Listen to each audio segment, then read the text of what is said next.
సంప్రదాయంలో ధర్మం నివసిస్తుంది. అలాగే సంప్రదాయాలే ధర్మాన్ని పరిరక్షిస్తుంటాయన్నది సత్యమే. మరైతే కేవలం సంప్రదాయమే ధర్మమా? ఆలోచించండి.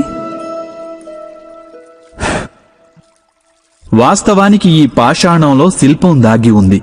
అదేవిధంగా సంప్రదాయంలో ధర్మం దాగి ఉంటుంది. పాషాణంలో శిల్పం ఉంది, కాని పాషాణమే శిల్పం కాదు. శిల్పానికి ఆకృతినివ్వడానికి దాన్ని చెక్కవలసి ఉంటుంది.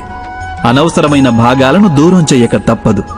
సరిగ్గా అదేవిధంగా సంప్రదాయంలో ధర్మాన్ని వెతికి పట్టుకోవాలి. అది ఎలాగంటే, ఇంద్రపూజ అనే సంప్రదాయానికి దూరమై గోవర్ధన పూజ అనే ధర్మాన్ని అనుసరించకపోతే యాదవులకు తమ ముక్తి మార్గము లభించుండేది కాదు.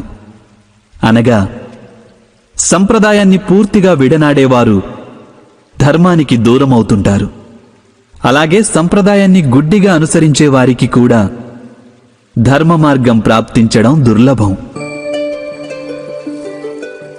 హంసకు నీరక్షీర న్యాయం తెలుసు అంటారు.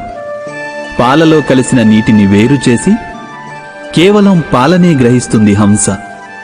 అయితే సరైన ధర్మాన్ని తెలుసుకోవాలంటే హృదయంలో జ్ఞానం వల్ల ప్రాప్తించిన వివేకం అవసరం కాదంటారా?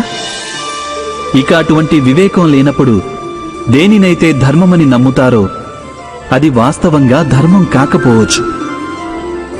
ఇది కూడా సంభవమేగా. మీరే ఆలోచించండి.